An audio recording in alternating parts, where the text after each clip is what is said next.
1956, 57లో అనుకుంటాను. అప్పుడు 12 ఏళ్ళు నాకు.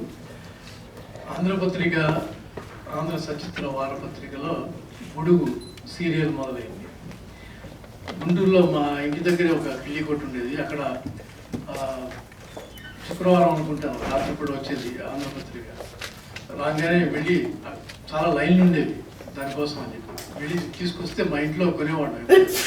రాగానే మా అక్కయ్యలు నేను కొట్టుకునేవాళ్ళం. నేను ముందు చదువుతాను అందరం చదివేది బుడుగు. దాంతో అటాచ్ అయిపోయాను బాగా. 12 ఏళ్ల వయసులోనే నాకు బాపు గారు, రమణ గారు అంత క్లోజ్ అయిపోయారు, వాళ్ళ గురువులుగా. అదే కాకుండా ఆ బుడుగు చేసిన గొప్ప పని ఏంటంటే మనల్ని నవ్వించడమే కాకుండా సాహిత్యం మీద ఎంతో ఉత్సాహం ఉండేట్టుగా చేసింది అది ఆ పుస్తకం. అప్పటి నుంచి నాకు పుస్తకాలు చదవడం అలవాటైంది బుడుగుతోనే. అంటే రమణ గారు ఊరికే మనని కాసేపు నవ్వించడమే కాకుండా ఒక మనిషిలో వ్యక్తిత్వాన్ని పైకి లేవదీసి, సాహిత్యాన్ని పైకి లేవదీసి నిలబెట్టగలిగారు. ఇవాళ నేను సాహిత్యం మీద ఇంత సరదా ఉండటానికి కానీ రాయటానికి కానీ కారణం నేను బుడుగు ఆ రోజుల్లో చదవనే. 12 ఏళ్ల వయసులో చదివేవాళ్ళం అన్ని. అంత హాస్యం దాంట్లో.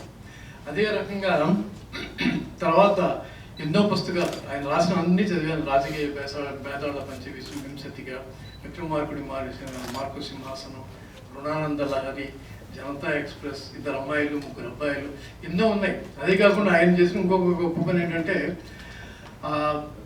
చాలా ఇంగ్లీష్ పుస్తకాలను తెలుగులోకి అనువాదం చేశారు. 80 రోజుల్లో భూ ప్రదక్షిణం, భూగర్భంలో సాహసయాత్ర, journey to the centre of the earth, Jules Verne novels, ఇట్లా చాలా పుస్తకాలు రాయడంతో దాంతో ఇంగ్లీషు సాహిత్యం మీద కూడా ఇంట్రెస్ట్ పెరిగింది మా లాంటి వాళ్ళకి. సో అవి చదువుతుండేవాడు. అదే కాకుండా కొన్ని క్యారెక్టర్స్ని అట్లా నిలబెట్టారు.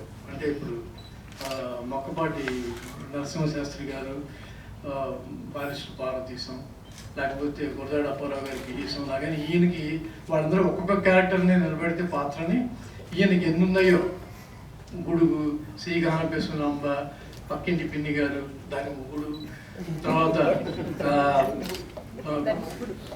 అప్పారావు, తీత, రాధ, గోపాలం, 2 జళ్ళ సీత, దానికి అంతు లేదు. ఇప్పుడు అవి ఎట్లా ఐడెంటిఫై చేస్తున్నారంటే మన లైఫ్లో ఒక 2 జళ్ళ అమ్మాయి వెళ్తుంటే 2 జళ్ళ సీత అంటాం, అంతే ఆటోమేటిక్గా ఆ మాట అనేస్తాం. అట్లాగే ఎవరన్నా చెప్పులు అడిగితే ఏంటో అప్పారావులాగా ఉందాం అంటాం. అంతగా మన జీవితంలో కలిసిపోయినారు వాళ్ళు, అల్లుకుపోయారు అనమాట. ఇంకొకటి ఏంటంటే శ్రీశ్రీని మహాప్రస్థానం లాంటి గొప్ప పుస్తకం ఎట్లా రాశారంటే, లేదు నేను ఆకలేసి కేకలేసాను అన్నట్టు. ఈయనేం చేశారంటే రమణ గారు ఆకలేసి కేకలే వేయక్కర్లేదు, జోకులు కూడా వేయచ్చు అని చెప్పాడు ఈయన. అందుకని ఈయన చాలా కష్టపడి పైకి వచ్చిన వ్యక్తి ఈయన రమణ గారు మన విస్తరాకులు నెత్తి మీద పెట్టుకొని అమ్ముకునేవారు. అమ్ముకొని 2 ఇడ్లీలకి పచ్చడికి మాత్రమే వచ్చేది అది ఆ రోజు ఆదాయం మనకి. అప్పుడు రమణ గారి అమ్మగారు, ఇతను 12 ఏళ్ల కుర్రవాడు రమణ గారు. అప్పుడు వాళ్ళ అమ్మ, అరే నువ్వు ఇడ్లీ తింటా, నేను పచ్చడి తింటాను అనేది. అంత ఆకలి బతికిన మనిషి ఆయన. అందుకని ఆకలేసి జోకులు వేసాడు అని చెప్పింది నేను.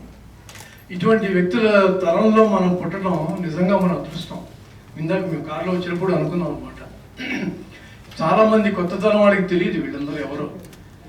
మనం వాళ్ళతో పుట్టి పెరగడం, మన తరంలోనే వాళ్ళు ఉండటం మన అదృష్టం నిజంగా.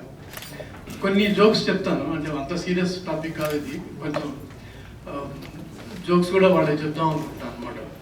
అంటే ఇందాక చెప్పాను మీకు, నవ్వు వచ్చినప్పుడు ఎవడైనా నవ్వుతాడు, ఏడుపు వచ్చినప్పుడు నవ్వేవాడే హీరో అని. అది నాకు ఎంతో ఇష్టమైన రమణ గారి జోక్ అనమాట.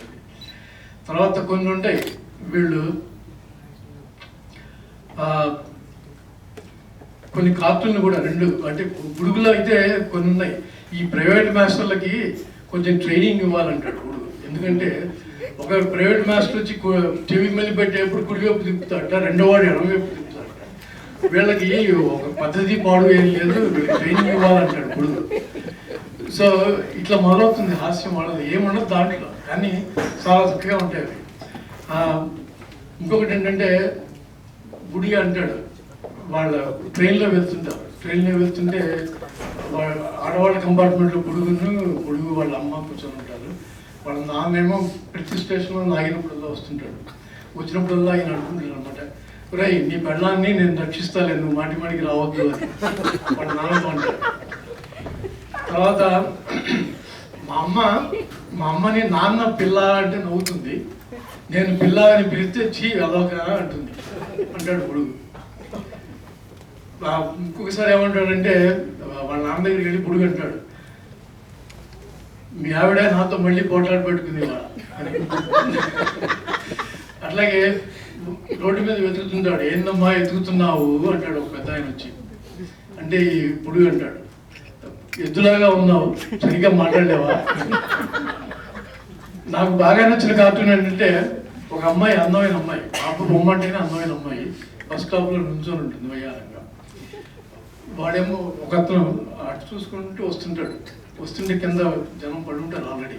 వాడితో అంటాడు, అరే జరగరా జరుగు, ఇంకోటి వస్తున్నాడు. వాడు కింద పడతాడు వాళ్ళ మీద. అలాగే ఇంకొకటి, ఒక ముసలాయన అంటాడు, అతనికి ఒకతను ఇస్తాడు, మహత్తర ఎవరిని గుడికలు బాబు సేవిస్తే మీ జీవితం 30 ఏళ్ళు వెనక్కి వెళ్తుంది అని. ఈయన అంటాడు, మరి ఈ గుడికలు సేవిస్తే నా పింఛన్కి ఏమీ ఇబ్బంది లేదు కదా. Is worried about is pension అనమాట.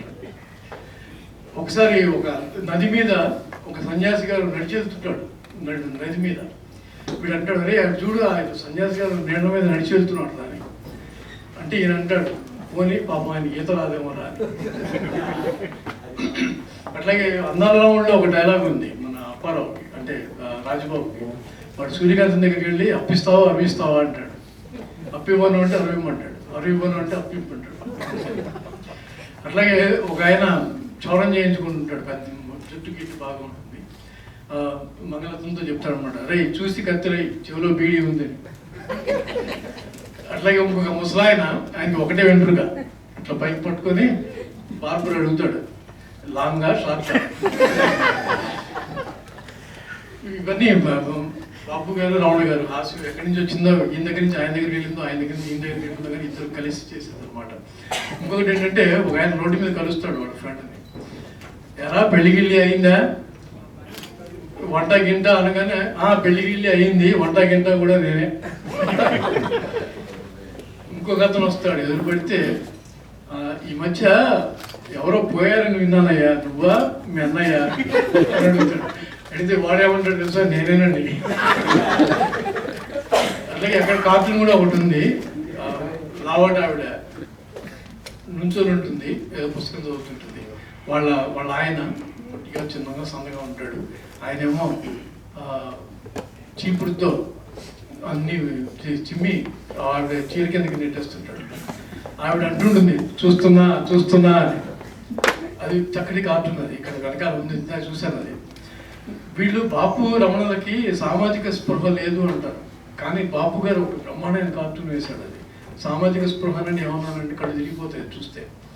ఒక ఆవిడ పక్కింటికి వెళ్ళి అంటుంది అనమాట, పిన్ని గారు మీ ఇంట్లో కిరసనాయలు ఉంటే అప్పిస్తారా ఒక బుడ్డి, మా కోడలు చెప్పిన మాట వింటలేదు అని.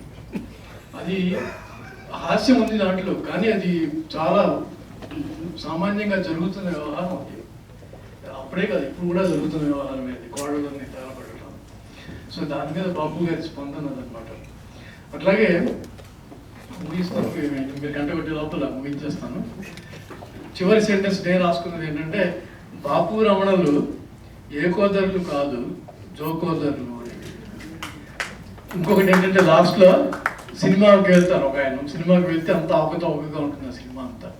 ఆ అవకతవక సినిమా చూసి ఈయన అంటాడు, శుభం అని వచ్చే బదులు భస్సం అని వస్తుంది అని.